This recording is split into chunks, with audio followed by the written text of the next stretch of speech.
Salam, perkenalkan nama saya Herson Cornelis Tasekep, NIM 03 2019 0012, kelas A semester 5. Baik, saya menjelaskan tentang konsep belajar.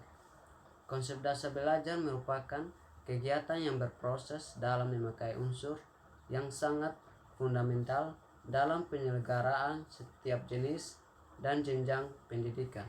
Hal ini berarti bahwa berhasil atau tidaknya pencapaian tujuan pendidikan itu amat bergantung pada proses belajar yang dijalani siswa, baik pada saat dia berada di sekolah atau berada di lingkungan rumah atau lingkungan keluarganya sendiri.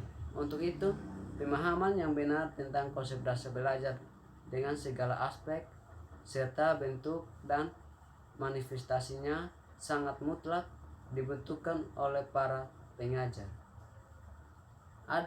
Adanya kekeliruan atau tidak lengkapan persepsi mereka akan proses belajar dan hal-hal yang berkaitan dengan mungkin bisa mengakibatkan kurang bermutunya hasil belajar yang dicapai murid.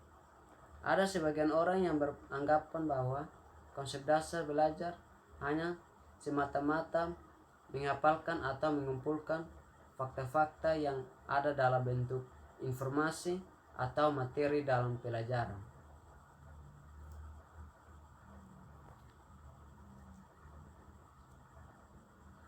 Maka orang yang beranggapan seperti itu biasanya akan segera merasa bangga saat anak-anaknya telah bisa menyebutkan kembali secara lisan sebagian besar informasi yang ada di dalam buku, teks, atau yang diajarkan oleh guru. Selain itu, ada juga sebagian orang yang memandang bahwa belajar adalah latihan biasa seperti yang terlihat pada latihan membaca serta menulis. Persepsi semacam ini biasanya membuat mereka akan merasa cukup puas jika anak-anak mereka sudah bisa memperlihatkan keterampilan secara fisik tertentu walaupun tanpa pengetahuan tentang arti dan hakikat serta tujuan keterampilan.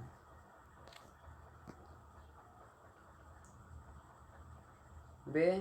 Variabel metode pembelajaran diklasifikasikan menjadi 3 jenis, yaitu 1. Organisasional strategi merupakan metode untuk mengorganisasi isi bidang studi yang telah dipilih untuk pembelajaran. Mengorganisasi mengacu pada kegiatan pemilihan isi, pembuatan diagram, format, dan seterusnya. Strategi perorganisasian dibedakan menjadi 2, yaitu strategi makro dan strategi mikro. Strategi makro mengacu pada metode untuk mengorganisasi isi pembelajaran yang melibatkan lebih dari satu konsep, prosedur, atau prinsip.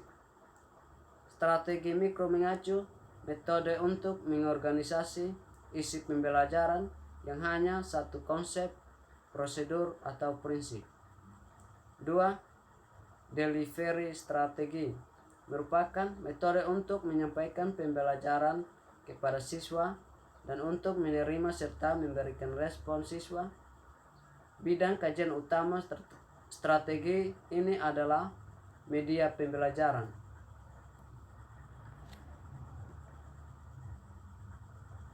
3. Manajemen strategi merupakan metode untuk menata interaksi antara peserta didik dengan variabel pembelajaran lainnya. Strategi ini berkaitan dengan pengambilan keputusan tentang strategi, pengorganisasian, dan strategi penyampaian yang akan dipilih dan digunakan selama proses pembelajaran. Ada 3 klasifikasi penting variabel strategi pengelolaan, yaitu penjadwalan, pembuatan catatan kemajuan belajar siswa, dan motivasi.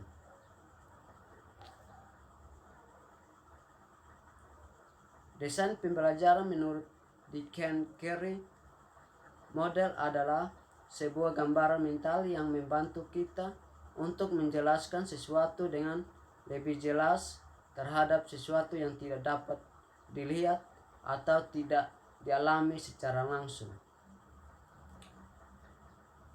Menurut Doreen, Deming, dan Gabel, model adalah konsep perangkat yang berurutan untuk mewujudkan suatu proses seperti penilaian suatu kebutuhan. Pemilihan adalah model pembelajaran menurut Dick and Carey. Adapun langkah-langkah pembelajarannya mencakup 1. Mengidentifikasi tujuan umum pembelajaran. 2. Melaksanakan analisis pengajaran. 3. Mengidentifikasi tingkah laku, masukan, dan karakteristik siswa. 4. Merumuskan tujuan performansi. 5.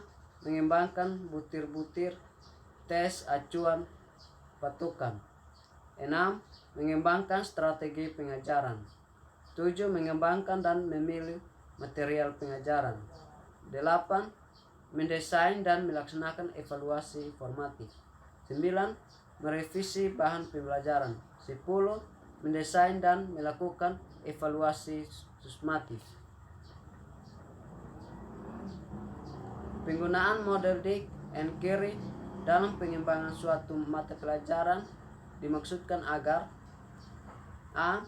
Pada awal proses pembelajaran, anak didik atau siswa dapat mengetahui dan mampu melakukan hal-hal yang berkaitan dengan materi pada akhir pembelajaran. B. Adanya pertautan antara tiap komponen, khususnya strategi pembelajaran dan hasil pembelajaran yang dikehendaki. C. Menerapkan langkah-langkah yang perlu dilakukan dalam melakukan perencanaan desain pembelajaran.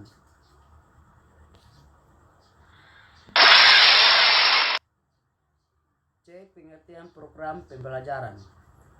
Pembelajaran merupakan salah satu bentuk program karena pembelajaran yang baik memerlukan perencanaan yang matang.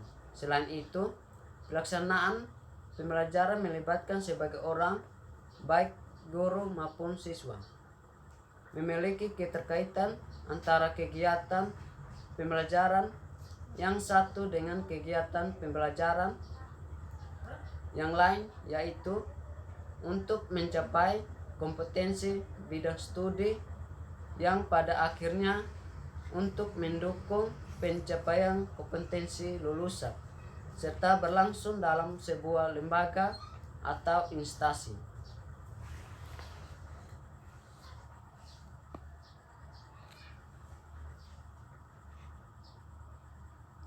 Menurut para ahli, 1. M.C. David dan Hawthorne mendefinisikan program sebagai hubungan makna yang dirancang dan diterapkan dengan purposif. Suatu program dapat dipahami sebagai kelompok dari aktivitas yang dimaksudkan untuk mencapai satu atau terkait beberapa sasaran hasil. 2. Farida Yusuf Tayyib Nabis mengartikan program sebagai segala sesuatu yang dilakukan seseorang dengan harapan akan mendatangkan hasil atau pengaruh. Dengan demikian, program dapat diartikan sebagai serangkaian kegiatan yang direncanakan dengan seksama dan dalam pelaksanaannya berlangsung dalam proses yang berkesinambungan dan terjadi dalam suatu organisasi yang melibatkan banyak orang.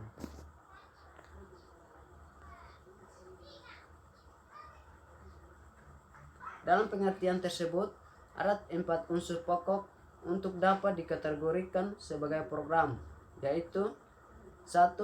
Kegiatan yang direncanakan atau dirancang dengan seksama, bukan asal rancangan, tetapi rancangan kegiatan yang disusun dengan pemilik yang cerdas dan cermat.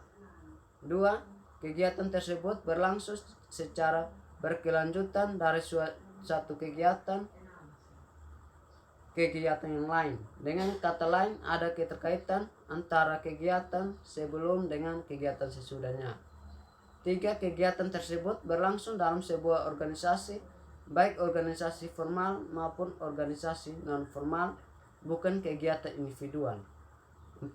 Kegiatan tersebut dalam implementasi atau pelaksanaannya melibatkan banyak orang, bukan kegiatan yang dilakukan oleh perorangan tanpa kaitannya dengan kegiatan orang lain.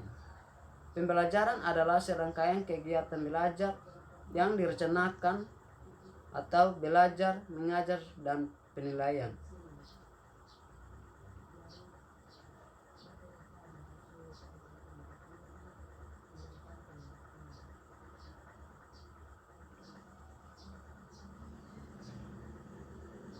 Belajar adalah serangkaian kegiatan belajar yang direncanakan atau belajar, mengajar, dan penilaian. Lebih lanjutnya, mengidentifikasi bagian dari program pembelajaran, yaitu 1. Kegiatan belajar yang terkait dengan hasil. 2. Suatu rencana yang mengidentifikasi bagaimana pembelajaran akan disampaikan dan bagaimana peserta didik akan didukung. 3. Suatu rencana penilaian. 4. Media pembelajaran dan sumber lainnya yang diperlukan dalam kegiatan pembelajaran. 5. Praktisi terlatih dan sumber daya manusia lainnya. Berdasarkan definisi program pembelajaran di atas, dapat disimpulkan bahwa program pembelajaran adalah rancangan atau perencanaan suatu unit atau kesatuan kegiatan yang berkesinambungan dalam proses pembelajaran, yang memiliki tujuan dan melibatkan sekelompok orang atau guru dan siswa untuk mencapai tujuan yang telah ditetapkan. Tujuan yang dimaksud adalah pencapaian hasil belajar yang berasal dari standar kompetensi.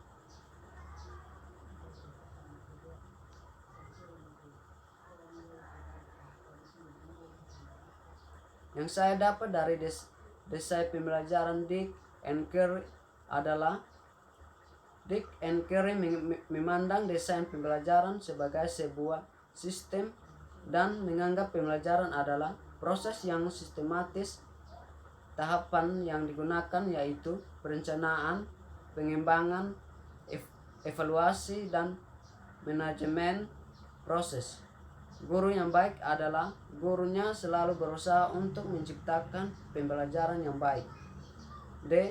Fungsi-fungsi standar proses pendidikan, antara lain sebagai alat dalam pencapaian tujuan pendidikan atau kompetensi kelulusan bagi guru, sebagai pedoman dalam membuat perencanaan program pembelajaran, bagi kepala sekolah sebagai barometer keberhasilan program pendidikan yang ada di sekolah, serta sumber utama dalam merumuskan kebijakan bagi para pengawas, sebagai patokan, ukuran, pedoman dalam penilaian, bagi komite sekolah sebagai pertimbangan dalam penyusunan program dan pemberian bantuan, pemberian saran.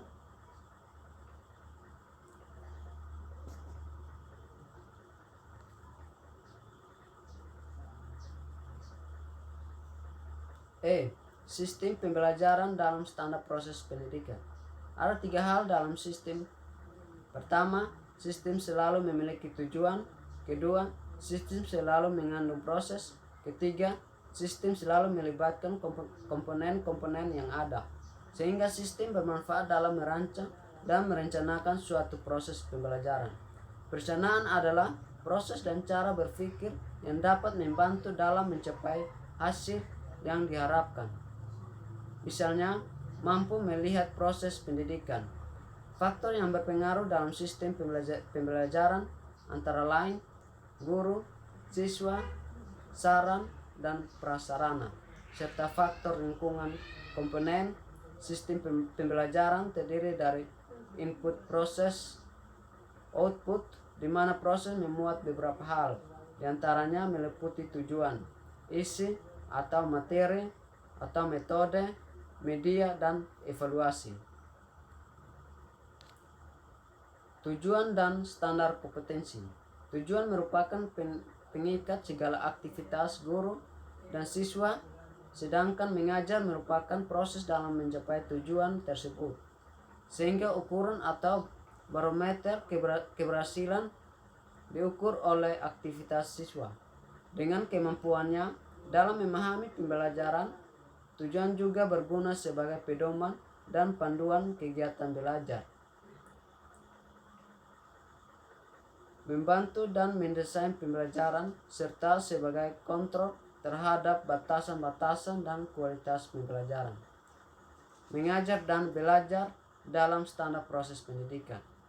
Berangkat dari tujuan pembelajaran bahwa pembelajaran tidak hanya sebatas penguasaan penyampaian materi saja, melainkan mampu mengubah perilaku siswa, serta mengajar bagaimana belajar atau proses berpikir, sehingga dianggap penting untuk mengubah paradigma layak terhadap mengajar, sebab pertama siswa bukan orang dewasa dalam bentuk mini, tetapi organisme yang sedang berkembang.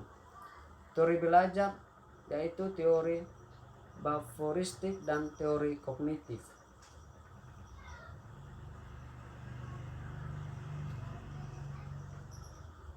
Strategi pembelajaran berorientasi aktivitas siswa. Strategi menunjukkan pada sebuah perencanaan untuk mencapai sesuatu, sedangkan metode adalah cara yang digunakan dalam melaksanakan strategi. Sedangkan pendekatan adalah sudut pandangan kita terhadap sesuatu itu. Kemudian teknik dan taktik adalah cara yang dilakukan seseorang dalam mengimplementasikan metode dan media pembelajaran dalam standar proses pendidikan. Metode yang biasa digunakan dalam mengimplementasikan strategi pembelajaran antara lain: 1. Ceramah berbentuk lisan dengan sasaran kelompok. 2. Demonstrasi, yaitu berbentuk lisan namun lebih dominan pada memperagakan atau mempertunjukkan tentang suatu proses. 3. Diskusi, pembelajaran yang menghadapkan siswa pada suatu permasalahan, tujuan memecahkan permasalahan, atau diskusi kelas kecil, simposium, atau panel. 4. Simulasi, cara penyajian pembelajaran dengan menggunakan situasi tiruan untuk memahami tentang konsep, prinsip, atau keterampilan tertentu.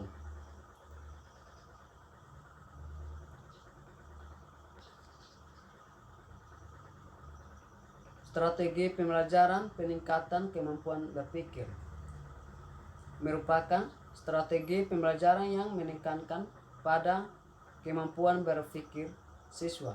Tujuan pada strategi ini sama dengan halnya dengan strategi inquiry. Perbedaannya terletak pada pola pembelajaran yang digunakan dalam strategi pembelajaran peningkatan kemampuan berpikir. Guru memanfaatkan pengalaman siswa, sedangkan inquiry siswa baru mencari. Strategi pembelajaran kooperatif atau kelompok merupakan rangkaian kegiatan pembelajaran yang dilakukan oleh dalam kelompok-kelompok tertentu untuk mencapai tujuan pembelajaran yang telah dirumuskan.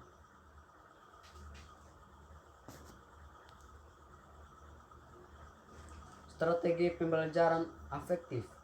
Dalam Undang-Undang Nomor 20 Tahun 2003 Pasal 3 bahwa pendidikan nasional adalah berfungsi mengembangkan kemampuan dan membentuk watak serta peradaban bangsa yang bermartabat dalam rangka mencerdaskan kehidupan bangsa, bertujuan berkembangnya potensi peserta didik agar menjadi manusia yang beriman dan bertakwa kepada Tuhan Yang Maha Esa, berakhlak mulia, sehat, berilmu, cakap, kreatif, mandiri, dan menjadi warga negara yang demokratis serta bertanggung jawab.